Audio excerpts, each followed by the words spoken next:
જય સ્વામિનારાયણ, જય ગૌમાતા. મિત્રો, સહજાનંદ પ્રાકૃતિક ફાર્મથી હું નીલકંઠ ભગત બોલું છું. આજે તારીખ 18/3/2025. મિત્રો, હવે શિયાળાની ઋતુ પૂરી થઈ અને ઉનાળાનો પ્રારંભ થઈ ચૂક્યો છે.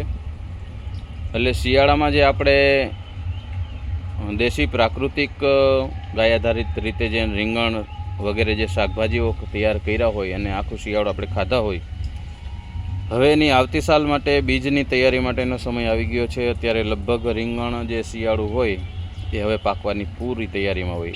રીંગણ મતલબ કે રીંગણ છે, ટમેટાં છે, મરચાં છે, વાલોળ છે, મોટાભાગના શાકભાજી જે શિયાળુ શાકભાજી છે એને પાકવાનો સમય આવી ગયો છે. તો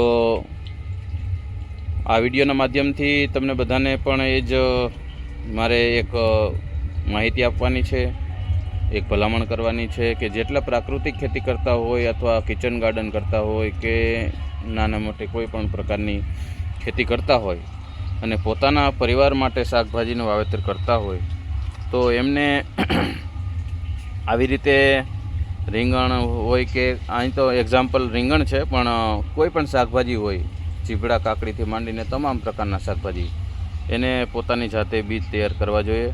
કારણ કે બધાને દેશી બીજ મળતા નથી અને એટલા હવે આપણી પાસે રહ્યા પણ નથી. ઘણી પ્રજાતિઓ લુપ્ત થઈ ગઈ છે. પણ જો આપણે ખરેખર પ્રાકૃતિક ખેતી કરતા હોય, ગાય આધારિત કરતા હોય, ઝેરમુક્ત ખેતી કરતા હોય, તો હાઇબ્રિડ બિયારણ લઈ, સારી જે આપણને ગમતું હોય એવું વેરાયટી લઈ અને એમાંથી પછી જો આપણે એનું સંવર્ધન કરીને દરેક વર્ષે જો આપણે એને પાછું વાવેતર કરતા જઈએ, રિપ્લાન્ટેશન કરતા જઈએ, તો એમાંથી આપણને સારા એવા બીજ પાછા આપણને મળે છે.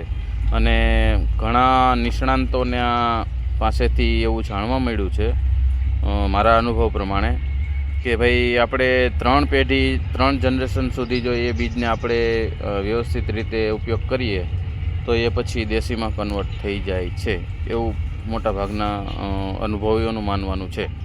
પછી તો આમાં ઘણી બધી માન્યતાઓ મતાંતર હોય છે, પણ લગભગ અમે અમારા અનુભવ પ્રમાણે કહીએ તો આ જે તમે વિડીયોમાં જોઈ રહ્યા છો એ રીંગણ ચોથું જનરેશન છે, ચોથી પેઢી છે એમ કહીએ તો ચાલે.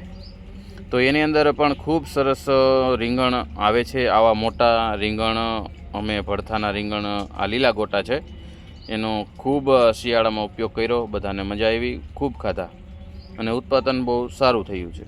એટલે કહેવાનો મતલબ કે એક સાબિત થઈ ગયું કે ભાઈ એ સારા એમાંથી પાછા પ્લાન્ટેશન કરીએ તો પાછું સારો ફાલ ફૂલને સારી ગુણવત્તા આપણને મળે છે. એવું કાંઈ છે નહીં કે ભાઈ એક જ વખત, કારણ કે આને જીનેટિકલ કાંઈ આની અંદર હજી આવ્યું નથી. રીંગણ કે શાકભાજીની અંદર જીનેટિકલ મોડિફાઈ જો કરી નાખવામાં આવ્યું હોય તો પછી એનું સીડ પાછું એના જન્મ આપવા માટે ફર્ટિલિટી એની હોતી નથી. પણ આની અંદર એવું કાંઈ છે નહીં. એવી જ રીતે તમે જો આ બાજુમાં જુઓ છો તો આ દેશી ટમેટાના બીજ છે, બરાબર. તો એકદમ જે 7 આંસવાર આવે, જે જૂના વેરાયટી આપણી દેશી ટમેટા, એનું ઘણું બધું બીજ અમે તૈયાર કરી રહ્યું છે. અને અમારે ત્યાં કોઈ મુલાકાતે આવતા હોય અથવા તો જે અહીં રૂબરૂ આવતા હોય એને થોડું ઘણું આપીએ પણ છીએ. તો આ વિડીયો બનાવવાનો મુખ્ય આશય અને મુખ્ય હેતુ એટલો જ છે કે ભાઈ આપણે આપણા માટે, આપણા પરિવાર માટે દેશી બીજ અથવા તો જે સારી વેરાયટી હોય એના બીજ તૈયાર કરી અને આપણે આપણા જ બીજનો ઉપયોગ કરવાનો આગ્રહ રાખીએ. તો આપણે બજારથી લેવાની પણ જરૂર નથી અને સારા આપણા જે કેમિકલ વગરનું જે આપણું હોય છે એવા જ એની પેઢી તૈયાર થાય તો એની ગુણવત્તા પણ ઘણી વધી જતી હોય છે. એટલા માટે આજના વિડીયોના માધ્યમથી તમને બધાને આ એક જ ભલામણ છે કે ભાઈ આપણે આપણા પરિવાર માટે દેશી બીજ તૈયાર કરીએ. મિત્રો, બીજી ખાસ એક નોંધ છે, નમ્ર વિનંતી છે કે આ વિડીયો જોઈને, આ વિડીયો બનાવવાનો મારો હેતુ માત્ર એટલો જ છે કે ભાઈ આપણે બધામાં જાગૃતિ આવે, બધા ખેડૂતો આવી રીતે પોતપોતાના ખેતરે બીજનું સંવર્ધન કરે અને તૈયાર કરે અને એની પાછું વારંવાર એનું વાવેતર કરે તો આપણે બીજની અંદર સ્વાવલંબી દિવસે દિવસે બની શકીએ.